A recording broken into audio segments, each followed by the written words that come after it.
Quero ler para nós o que está dito por e acerca de Jesus, acerca dele e por ele, aqui em Marcos, no capítulo 14, do verso 3 ao verso 9.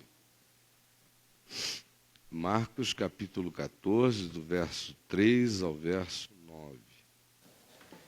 Estando Jesus em Betânia, reclinado à mesa em casa de Simão, o leproso, veio uma mulher trazendo um vaso de alabastro com preciosíssimo perfume de nardo puro. E quebrando o alabastro, derramou o bálsamo sobre a cabeça de Jesus.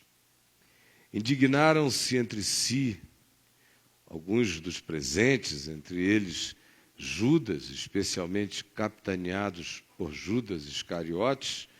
Dividiu-se a assembleia, inclusive na opinião do grupo dos discípulos imediatos de Jesus. Uns ficaram com a opinião representada por Judas e outros com a atitude singela da mulher, achando que ninguém tinha que se meter.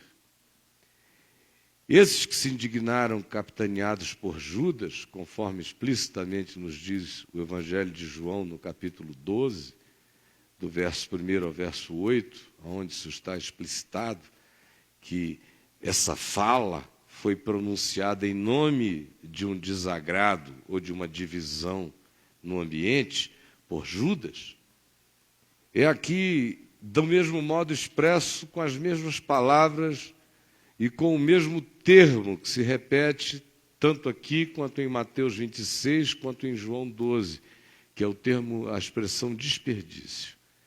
Para que este desperdício de bálsamo?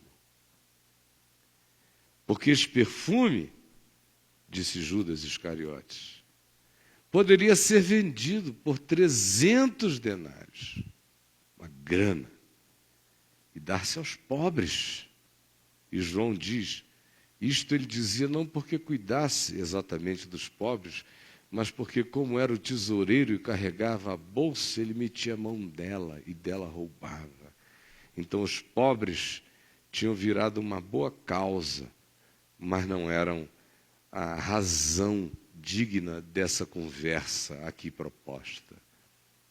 E assim murmuravam contra a mulher, praticante do desperdício, que quebrara o vaso de alabastro com perfume preciosíssimo aos pés de Jesus. Mas Jesus, ouvindo e vendo tudo isto, disse, deixai-a. Por que a molestais? Ela praticou boa ação para comigo. Porque os pobres sempre os tendes convoscos. Quando quiserdes, podeis fazer-lhes bem quando quiserdes, mas eu sou uma oportunidade rara. A mim nem sempre me tendes à disposição do desejo e do capricho, da vontade, do programa ou do projeto. Ela fez o que pôde, deixai-a em paz. Antecipou-se a ungir-me para a sepultura. E esta mulher é Maria, a irmã de Lázaro e Marta. Acerca dela, diz Jesus, em verdade vos digo, onde for pregado em todo o mundo, incluindo este dia e esta hora no Teatro do Sina, será também contado o que ela fez para a memória dela. Ó Jesus, por favor, ilumina o nosso coração com a singeleza da tua luz. coloca em nós um espírito brando para acolher a tua palavra, um espírito manso que não se rebele contra a verdade, um espírito submisso às convicções que nos sejam trazidas pelos dogmas do teu amor, pelo amor do teu nome. Acende chamas e renova as ternuras do nosso coração em ti, na fé, uns para com os outros, para com a missão de sermos teus neste mundo. É o que eu te peço por mim, por cada um dos meus irmãos aqui e aonde quer que esta palavra seja vista e ouvida, em nome de Jesus. Amém. Podem assentar-se.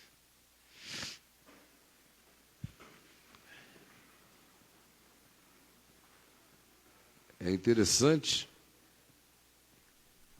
é o que a sequência desse texto, aqui em Lucas, no capítulo 26, nos diz que acontece no verso 14. Mesma história, só que aqui em Mateus há uma relação de causa e efeito sobre o que este episódio provocou no coração de Judas. Isso tudo que nós acabamos de ler aconteceu, e a primeira coisa a seguir, que se diz em Mateus 26, 14, é: então, Judas, um dos 12 apóstolos, foi ter com os principais sacerdotes e propôs: que me quereis dar, e eu vô-lo entregarei.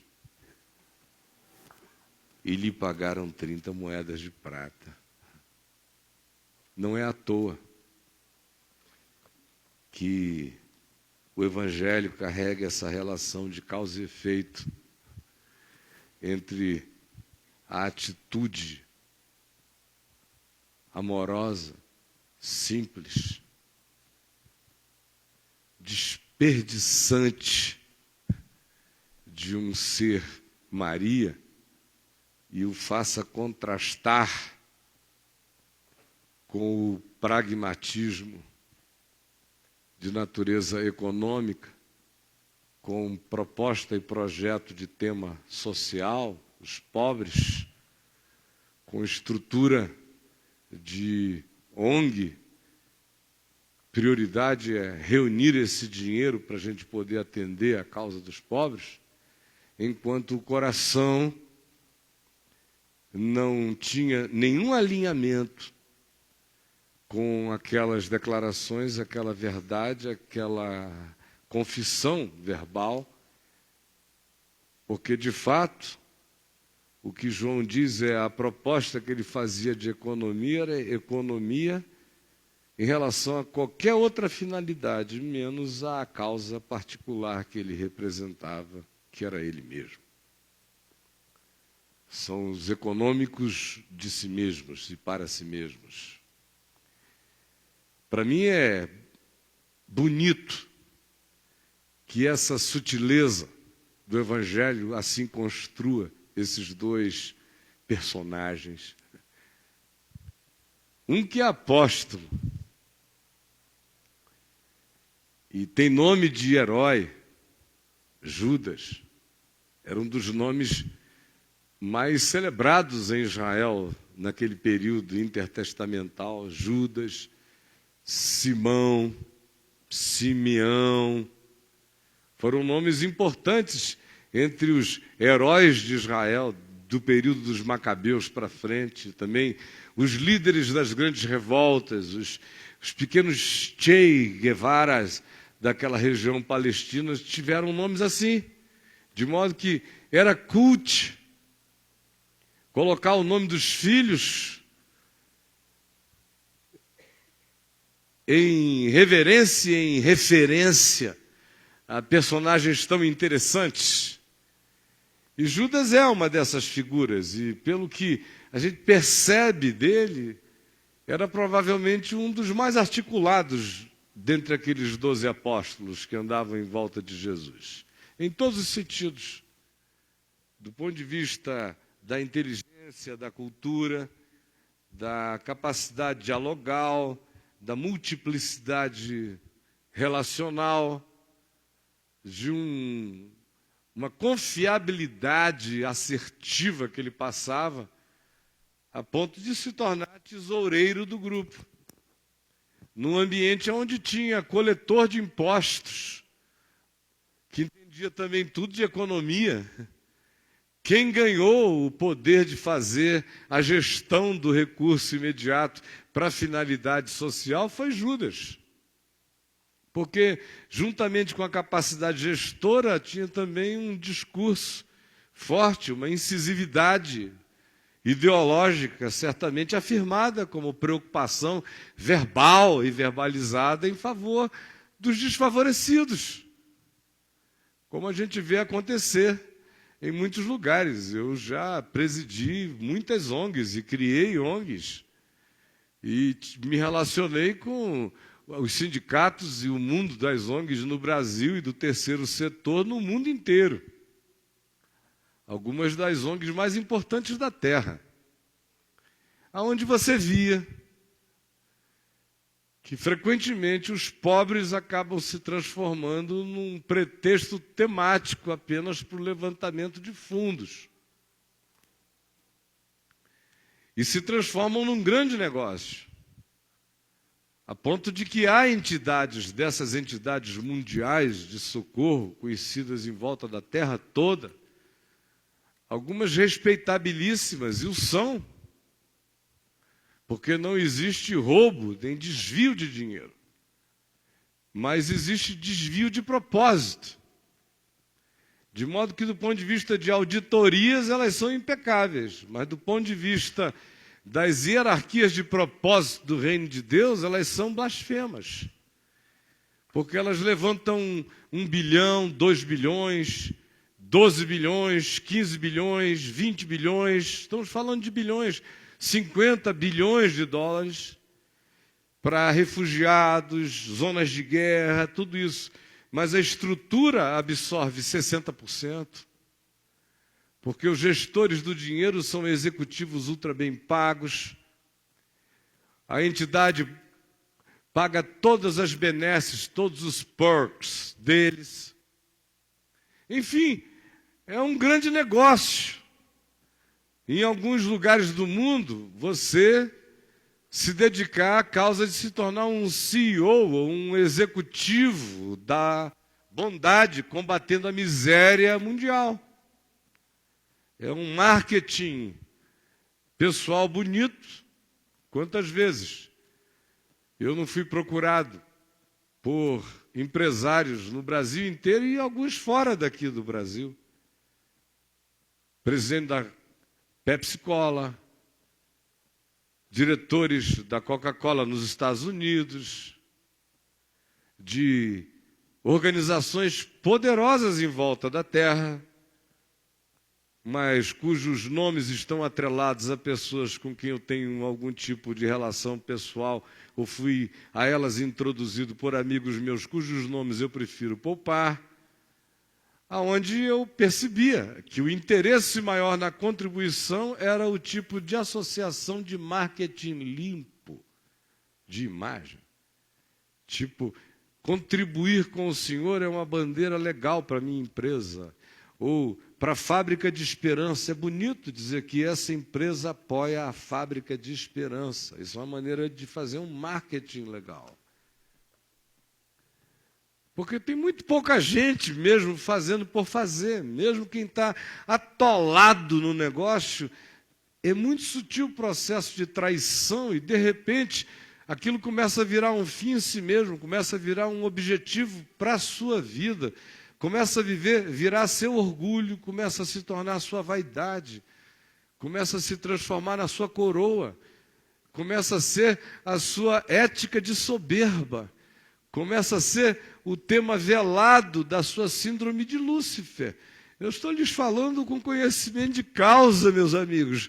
Eu sei como isso funciona, a partir das rejeições que eu tive que fazer imensamente no meu coração, especialmente na época da minha juventude mais fogosa e intensa, como também vi a quantidade enorme de pessoas legais que surtaram no processo de fazer o bem,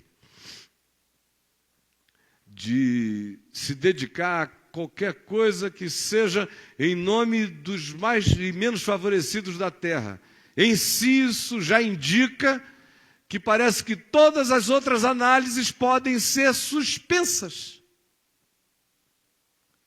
Não é esse o argumento de Judas? Por esta causa, suspendam-se todas as demais. Esse é o argumento filosófico implícito aqui. Que essa tem que ser a causa das causas no mundo e que, em si, ela já carrega aquilo que pode me fazer prescindir de perguntar: é agora, é aqui, é assim mesmo, é o melhor que eu posso fazer, é a direção real do meu coração?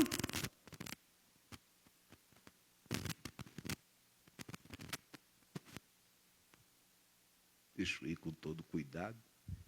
Não sei o que eu faço, meu Deus. Só mudar de lugar? Onde é que eu mudo? No palco. Onde é que eu posso ir? Fico no centro.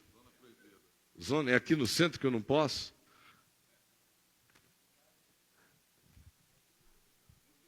Você fica aí, olha só.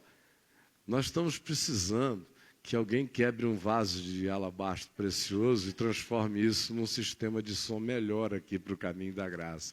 Sabe? Agora, ali não tem nenhum menino pobre.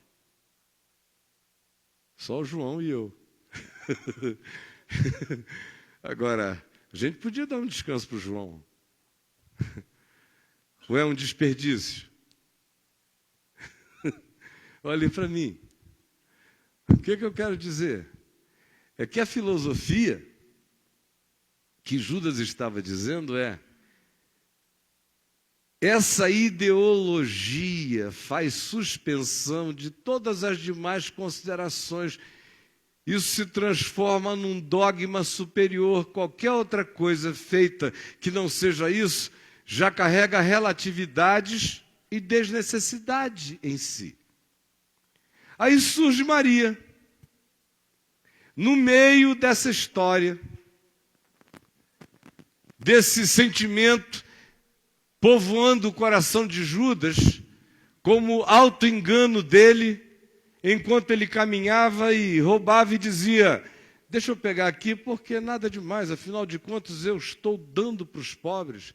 Dar para os pobres e servir os pobres é um dos grandes auto-enganos de anestesiamento mental, porque a gente começa a dizer, como todo o fluxo objetivo da minha vida é para socorrer o necessitado, eu ganhei alguns direitos não confessados, apenas tácitos, de ter outras formas de benefício particularizado. É um auto-engano que vai acontecendo toda hora, é normal na mente humana. E Judas, enquanto não queria se perturbar definitivamente com quem ele era, de fato, ele se enganava com ideologias. Até que chega a hora em que ele tem que se enxergar, e ele se enxerga quando aparece Maria. Quando chega Maria, Maria do desperdício, carregando um vaso de alabastro, o que naqueles dias era equivalente a algo de um valor dificilmente avaliado por nós hoje, quando a gente pensa em qualquer valor de vaso. Era muito caro, e o alabastro era praticamente equivalente a mármore ouro, a mármore precioso, a pedra preciosa.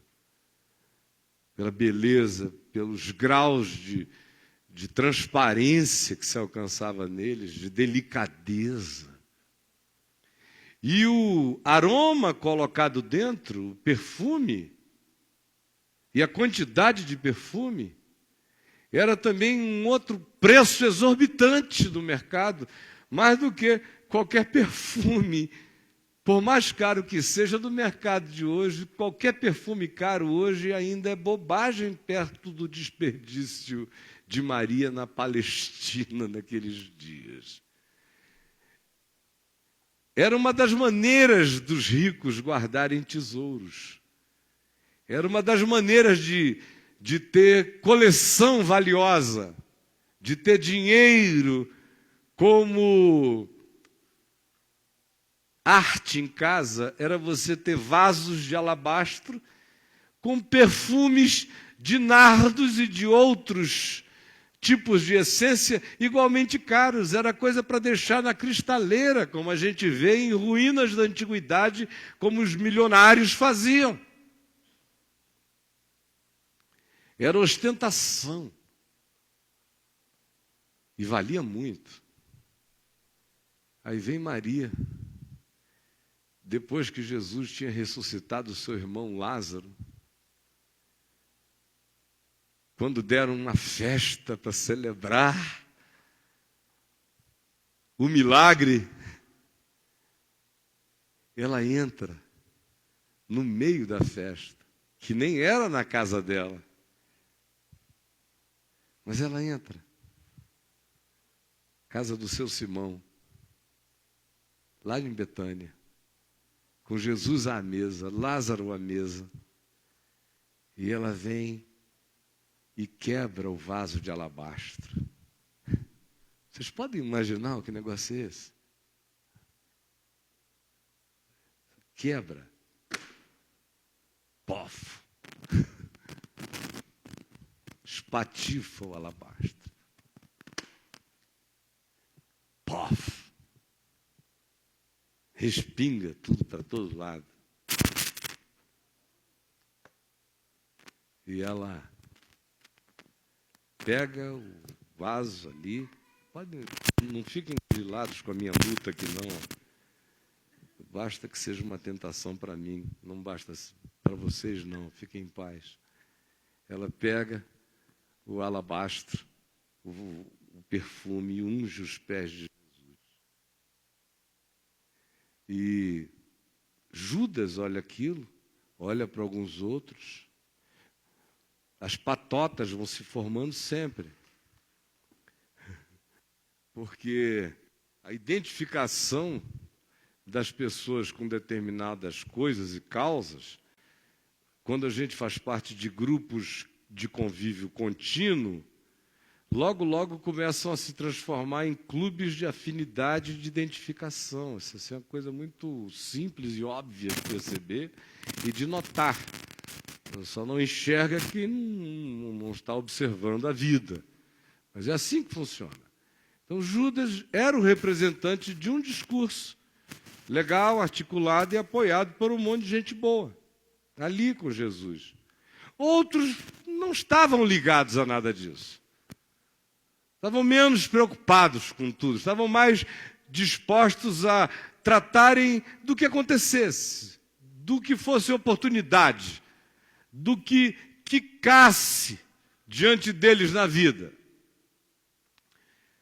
Mas o grupo que se ideologizara mais tinha como interpretação já garantida que, em relação a dinheiro, o que quer que não fosse prioritariamente destinado à causa dos pobres era desperdício. É quando a ideologia toma conta da gente nesse nível que qualquer outra coisa, aonde o dinheiro que não seja seu para sua comida, sua bebida ou seu gozo particular, já que você o ganhou, qualquer outro que seja doado, se não for na direção do que explicitamente seja a causa do pobre, não é prioridade, especialmente nesses dias. Nesses dias, gente, já é difícil a gente ver pessoas contribuírem. Eu assisti, eu posso dizer que eu e alguns aqui, como minha mulher a Adriana, assistiu com clareza, de olhos bem abertos, assim, acompanhando. Eu estava dentro, vendo, de dentro da história. O esfriamento do amor que começou entre nós exatamente, historicamente, quando se deu crença à teologia da prosperidade e se passou a viver com investimentos em nome da fé em igrejas e instituições de natureza supostamente apostólica, de confissões de fé estilo Rema e confissão positiva, quando esse dado histórico entrou no mundo e entrou aqui também, o amor começou a morrer. Porque toda a relação com Deus passou a ser explicitamente uma barganha. E aí o que é que você via olhando de dentro? A generosidade foi acabando imediatamente. Antes da teologia da prosperidade, você via ainda pessoas generosas. Depois da teologia da prosperidade, a generosidade acabou. Tudo tinha que depender de. Não tinha mais ninguém se antecipando, não havia mais nenhuma viúva pobre dando tudo o que tinha pela fé. A viúva pobre agora dizia, eu vou botar no gasofilácio da igreja. Se o Senhor me der 10 vezes mais, então eu contribuo, ajudo alguma miséria, alguma calamidade, alguma outra coisa, mas estava condicionado. Depois, começa o processo de a gente assistir às ONGs e às organizações promotoras do bem não governamental irem caindo no roubo, na corrupção. Foi uma nojeira o que aconteceu do metade da década de 90 até agora, 2010, um desmonte do terceiro setor, a gente vendo. Aí quem ainda contribuía nessas coisas, disse, não dá para contribuir porque todo ajudador é ladrão. Aí vão parando. Aí vem outros fenômenos que se acrescentaram. Foi a constatação do enriquecimento dos líderes religiosos, donos de fábulas, são nomes da Forbes. Isso tudo em contextos de miséria, e essa loucura ainda que não fosse em contexto de miséria, mesmo que fosse num contexto de abundância, é uma miséria contra o Evangelho, que alguém que pregue o Evangelho, pelo Evangelho se torne milionário. É pecado, gente. Quem quer viver do Evangelho e pregar o Evangelho, fez uma escolha. A escolha é, quero ter com que comer, beber, vestir, sustentar minha família, ter uma vida modesta, moderada, tranquila, sóbria e pronto. Estou contente. Até aí vai, considerando-se que o Filho do Homem, que é o meu mestre e Senhor, não tinha onde reclinar a cabeça. É concessão. Que Paulo diz, tendo com que comer, beber, o bispo seja marido de uma só mulher, cuide bem dos filhos, nutra a sua casa, seja modesto. Quando diz seja hospitaleiro, é porque ele tem como hospedar, ele tem o que dar também. Esse é o equilíbrio. Mas até aí vai e aí fica. Aí quando de repente as pessoas começam a ver pastores milionários, apóstolos, bispos ricos, essa nojeira. Aí é Banco do Vaticano também, desde o final da década de 70, lavando dinheiro, uma porcariada só que não para. Está lá o Bergoglio agora, vendo se mantém ou se fecha. o negócio. E o povo vai assistindo. Seja aqui, seja na América, seja na Europa, o Ocidente inteiro está vendo essa nojeira. E a multiplicação dessa iniquidade vai esfriando o coração de quase todo mundo. O cara olha para você e já diz, será que é um canalha também? E o maior preço quem pagou nessa história toda foi Maria. Não foi Judas Iscariotes na história. Porque as ONGs continuam indo bem, muitas delas, levantando fundos.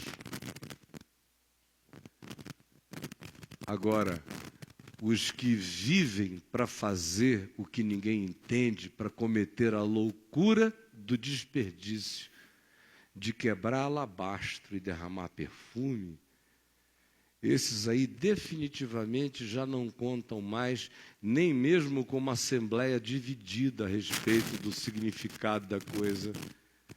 Porque os que corromperam o evangelho, pregando outro evangelho e enriquecendo-se, fizeram com que a mente humana que observa tal coisa considere hoje a pregação do evangelho uma desnecessidade, ou então interpretam o anúncio do evangelho como algo que já vem pré-definido, como uma mecânica para alcançar os fins do enriquecimento, ou que já é animado pela sorte da ganância.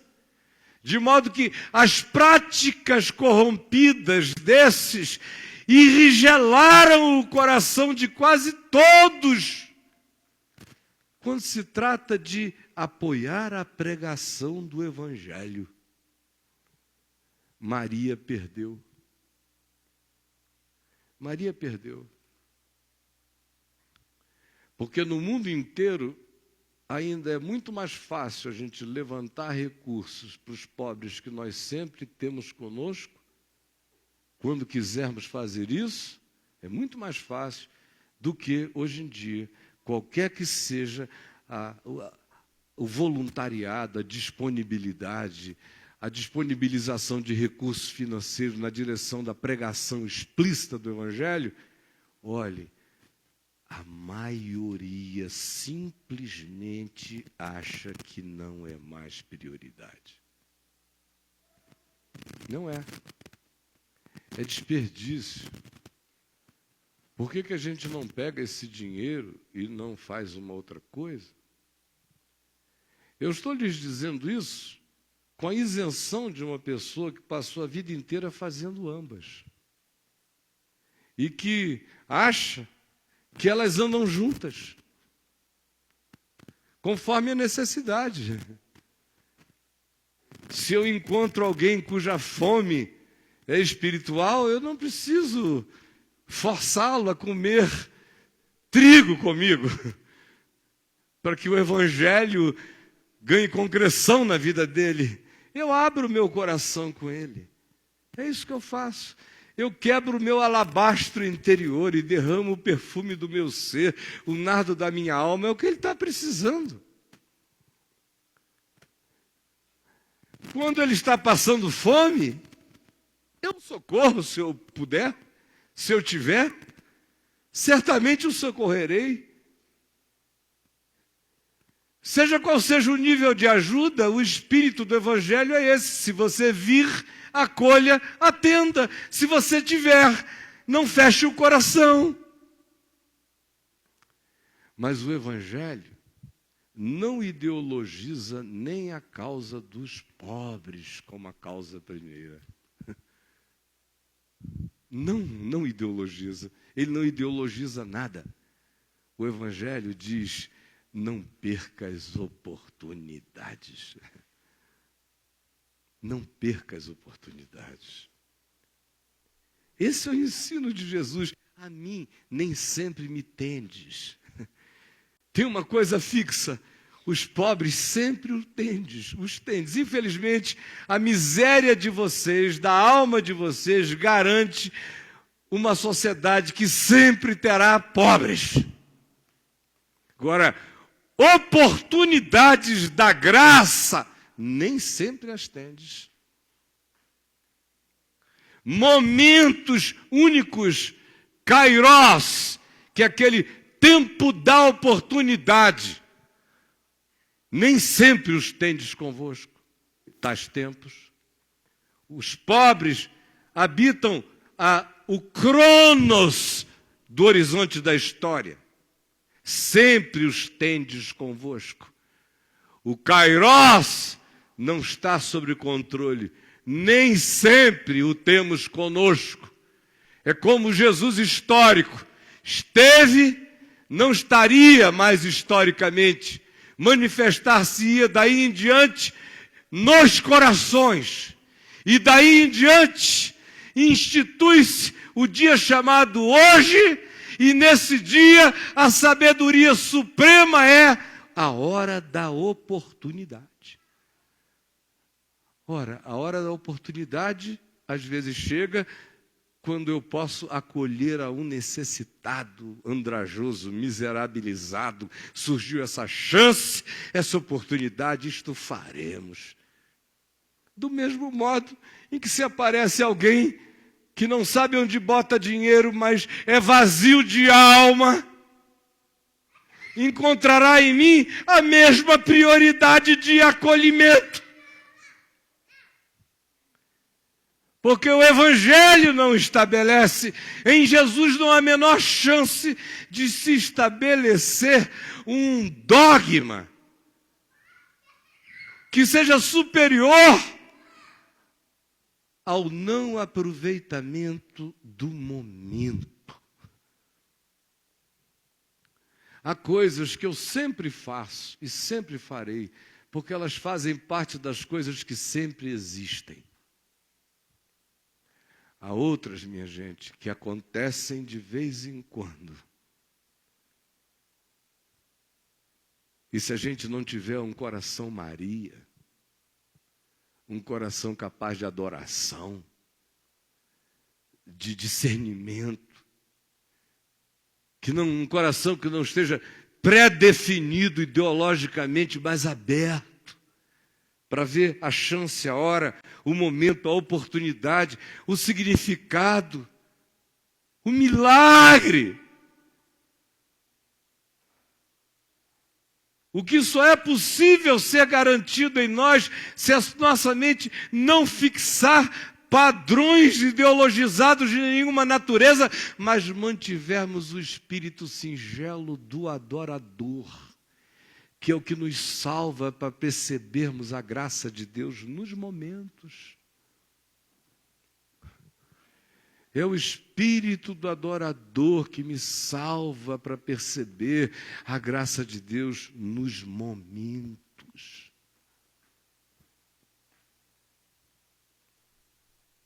Agora, gente, olhem bem para mim. Cada um de nós, de um modo ou de outro, ficou afetado de uma forma ou outra pelo que aconteceu nessa geração Judas Iscariotes, que é a nossa. Nós somos filhos da geração Judas Iscariotes. E o menos afetado de nós ainda está afetado.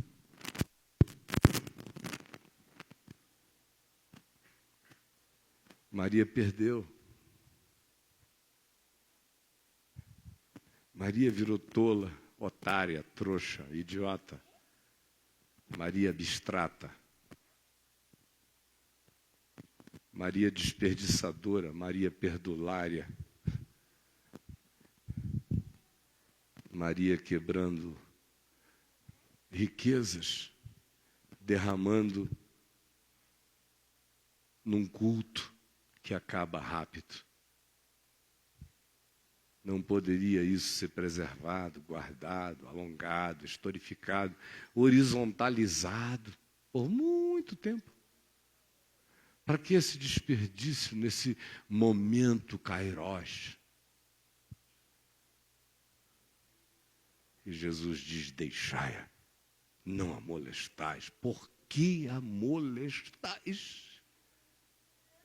Por que vocês estão molestando essa que privilegiou a hora, que discerniu um momento, a oportunidade, resolveu abraçar aquilo que nem sempre se tem? O que nem sempre se tem. O que nem sempre se tem. E a tristeza de ver nesses dias uma geração esquecida dos que se tem e do que se pode fazer todo dia para ajudar, e totalmente alienada e praticamente vacinada e horrivelmente tornada cínica, muito mais ainda em relação àquilo que nem sempre se tem, que é espírito, é sopro, é vida, é momento, é graça, é oportunidade, é chance, que só discernem os que ainda têm um coração e que adoram mais, e amam mais, e veem mais a graça manifesta da ressurreição e o momento único e singular daquela oportunidade que não pode ser produzida em série, do que qualquer outro programa ou projeto que a gente possa fazer quando bem entender, na hora que quiser. Façamos, portanto, planos para aquilo que tem que ser feito no combate às desgraças que nós sempre temos conosco. Mas não deixemos que a ideologização disso, ou de um outro lado, o cinismo dos que dizem que desperdício, em relação a qualquer coisa que não seja pragmaticamente quantificável, não deixemos que isso também tome conta de nós, e nem tampouco permitamos que o nosso coração perca a graça e a singeleza de quem discerne momentos únicos, oportunidades únicas, situações únicas, que nem sempre estão conosco e que a gente tem que tratar como quem foi visitado por uma pomba branca no Rio Jordão, que isso acontece quando acontece.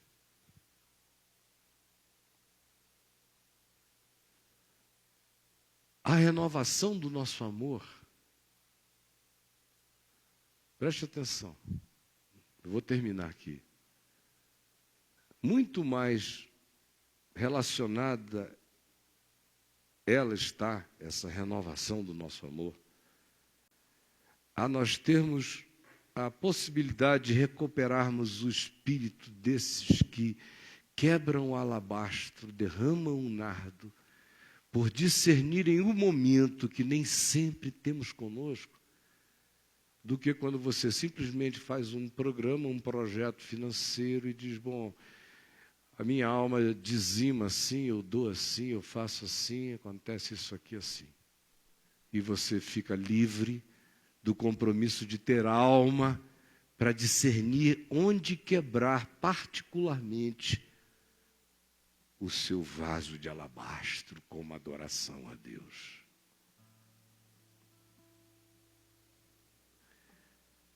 Não industrialize seu culto, nem a sua bondade, porque ela vai virar mecânica. Recupere o privilégio de decidir você mesmo, pelas coisas que chegam, queimam, ardem, enriquecem, fortalecem, trazem ressurreição e vida para você, para sua família, para sua casa, todo dia. Discirna. Não deixemos de fazer o que o cotidiano do cronos da existência nos garante, que nós sempre temos como desafio diante de nós. Mas não nos entreguemos apenas ao cronos, à linearidade do que sempre temos que fazer. Porque o que nos salva no amor não é o que, como crônica da nossa continuidade bondosa, a gente faz. É não perder o discernimento, o quebrantamento, para quebrar o que seja precioso. Fazer desperdícios de gratidão no Evangelho, só porque ele chegou na minha casa como ressurreição e vida. Isso mantém o nosso amor vivo. Inclusive, atiçá-lo-á para amar com chama sincera a causa dos pobres todo dia. Porque o que me mantém servindo às necessidades humanas todo dia, sem a soberba e a superioridade de Judas Iscariotes, é se o meu coração tiver a coragem de identificar as oportunidades singulares e não chamar de desperdício qualquer que seja o desejo da entrega de um momento do ser, derramando a minha alma, a minha vida, o que eu puder, o que eu tiver, minha paixão, minha gratidão, aqui, agora, já, conforme o momento que vem passando, que não passará em série, não se industrializará, porque é oportunidade, é kairos, é chance, são as coisas que nem sempre temos conosco. Essas são as que nos salvam para fazermos quebrantadamente as coisas que nós sempre temos conosco. Vamos ficar em pé e vamos orar.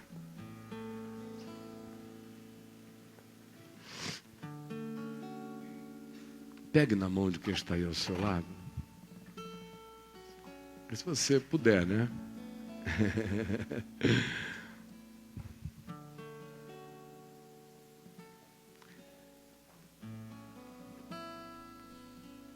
Vamos ficar todos juntos e orar. E assim que a gente orar, enquanto nós cantamos, quem quiser traga a sua oferta. E eu desejaria de coração que você aprendesse a querer, não como um dízimo legalista de igreja, de templo, não.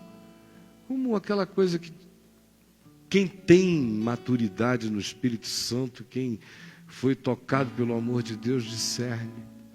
Tem muita coisa que eu posso me organizar para fazer em muitos lugares, mas existem algumas oportunidades que seus amigos podem até chamar de desperdício, mas que vão significar a imponderabilidade do alcance de milhares de outras coisas e pessoas para além de você.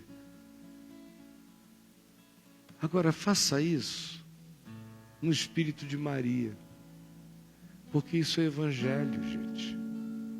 Isso é evangelho. Essa é a única história do Evangelho que Jesus disse para que quem fosse escrever qualquer coisa sobre ele não esquecesse de narrar. Está escrito aqui em Marcos e em Mateus. Em verdade eu vos digo que aonde quer que esse Evangelho seja pregado no mundo inteiro, essa história vai ser contada por causa dela. Isso é Evangelho. É um ser que vira um Evangelho vivo, quem vive assim. Mantém esse espírito quebrantado, escolhe a boa parte, que não nos será tirada. É a parte que Maria sempre escolhe. Se houvessem santos de devoção, essa Mariazinha aqui seria uma das minhas. É que não existe, sinceramente, ela seria só a irmã que ela é. Muito especial pela singeleza das suas escolhas. Paizinho, nós vivemos nessa geração Judas Iscariotes, a geração da barganha, do dinheiro, da troca, da traição do Evangelho por causa do dinheiro, em nome da missão, em nome dos pobres, em nome dos carentes, em nome da evangelização, em nome de tanta coisa que não é verdade. Só é verdade quando o coração tem a coragem de quebrar o alabastro aos teus pés, derramar um nardo e te ungir. Só é verdade se a gente não perde a prioridade dos teus pés na nossa vida. Nós só somos salvos até para sermos úteis no mundo se não perdemos a prioridade dessa adoração que exulta e regozija nos momentos da graça, que são únicos e irrepetíveis, e não desperdiça o momento da tua visitação, ainda que os homens olhem para aquilo e digam: que desperdício se dar desse jeito, se entregar desse jeito, que desperdício. Assim que eu encontrei o Senhor, eu tenho convicção marcada dentro de mim que a primeira vez que eu li esse texto do Evangelho, sozinho, de joelhos, no quarto, chorando, com a alma incendiada, eu falei: Jesus, permite que eu não perca esse espírito de adorador, e que nunca eu ache que qualquer coisa que se derrama aos teus pés, sinceramente, seja um desperdício, nem que seja por causa das causas mais importantes desse mundo. E olhe, mesmo sabendo disso, meu irmão, não foram poucas as vezes que meu coração quis inverter as prioridades. E ele tem que ser chamado de novo a entrar na sala, a quebrar o alabastro, a derramar um nardo e a adorar em espírito e em verdade, dizendo: que o meu desperdício seja ele aos teus pés, Senhor.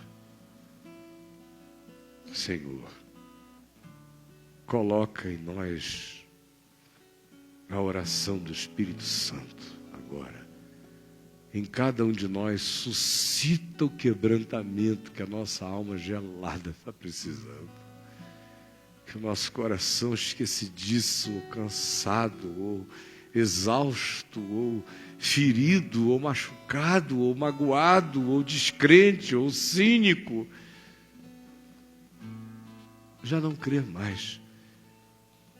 Por favor, reacende em nós para a vida o que pode nos salvar nessa geração Judas Iscariotes.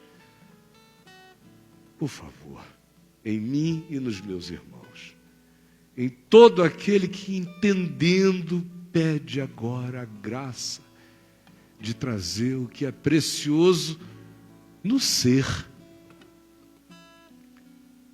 Não aqui para o gasofilácio, trazer para a vida, levar aos teus pés, derramar em ti. Derramar a própria vida. De novo, e de novo, e de novo, e de novo. No mundo inteiro. A mesma história se repetindo. Que esse evangelho se repita de novo aqui entre nós. Hoje. E muitos outros dias. Porque que este seja um dia de visitação. Um dia de oportunidade. Por isso, um dia único e singular. Esse dia chamado agora. Hoje. Em nome de Jesus. Amém. O que eu falei hoje aqui é muito subjetivo. Se você quiser largar a mão do irmão só 2 minutinhos para não suar, tá bom. Mas eu quero dizer o seguinte, só para numa última tentativa de entendimento, de ilustração. Quando meu pai estava falecendo, em 2007, ele morreu várias vezes durante os 45 dias. E houve ressuscitações artificiais e naturais no processo. Mas num dos vários episódios intensos, todo dia era uma aventura, houve um deles que me marcou mais do que a hora da passagem dele, que foi linda, linda, linda, maravilhosa, linda. Foi um alabastro, um nardo puro, maravilhoso. Mas essa não. Eu passava o dia inteiro lá no hospital e ia em casa sempre rápido, tomar um banho, voltar. E falei ao médico, olha, eu vou rapidinho, já estava lá um tempão. E volto já. Quando eu ia chegando em casa, ele me telefonou e falou, volta, volta, volta, porque ele morreu. Ele praticamente já foi. Volta. E eu nem liguei para minha mãe, nem para ninguém, eu voltei. E entrei lá, quando eu entrei lá, eu falei, o que houve? Ele falou, ele não está morto, mas ele está morrendo. Aí eu falei, mas o que houve? Ele disse, é que como a gente estava dando drogas pesadíssimas para debelar a septicemia dele, e ela não era debelável, eu intuí que tinha alguma coisa mais inflamada dentro dele e se eu não abrisse imediatamente ele morreria. Eu abri e achei isso aqui. Aí tinha um pedaço de intestino dele necrosado. Ele me deu uma bandeja, eu olhei e só estávamos eu e ele numa sala meio escura, cinza de hospital, com aqueles panelões em cima daquela mesa de cirurgias. Ele nu, não havia enfermeira, não havia mais ninguém. Foi uma cena única. E ele saiu, e eu fechei a porta, e eu olhei aquela claridade em cima daquele corpo branco aberto, as pernas abertas, os braços caídos, morto. E o meu coração foi tomado por uma visão celestial, por um momento de adoração que eu não tenho como explicar a vocês. Não foi nada feio, foi a coisa mais linda que eu já vi na minha vida. Foi como se eu tivesse entrado num Louvre da Nova Jerusalém, num Louvre onde eu vi uma Pietà. E eu saí correndo dali, ele veio entrando, eu falei, com licença, fechei a porta do banheiro, me joguei no chão e me entreguei a adorar e a dizer, Senhor, obrigado, porque os meus olhos viram a maravilha dessa vida, que foi um sacrifício vivo, santo e agradável a Deus, que foi como um alabastro quebrado aos teus pés e um nardo puro que se entregou. Desde aquele dia, toda vez que eu leio esse texto, essa é a mais forte memória que me vem do que é se derramar diante de Deus. Uma ilustração de uma vida inteira que não podia ter um quadro melhor para pintá-la do que aquele. Pegue na mão do seu irmão.